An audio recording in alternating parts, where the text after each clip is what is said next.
As obras da senda do Barbaña na zona da avenida de Pardo de Cela en Ourense farán necesarias afeccións ao tráfico a partir de hoxe.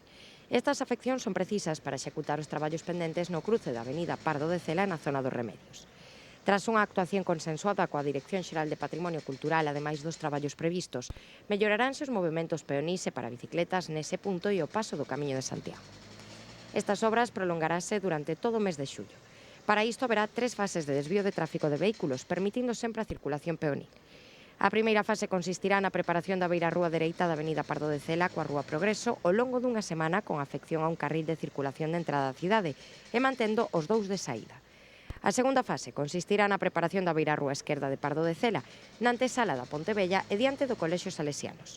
Unha duración doutra semana, polo que a circulación de vehículos terá un carril de entrada e outro de saída. Na última fase será necesario un corte total nesta intersección cunha duración do que resta de mes, para o que se sinalizarán os percorridos de entrada e saída da cidade.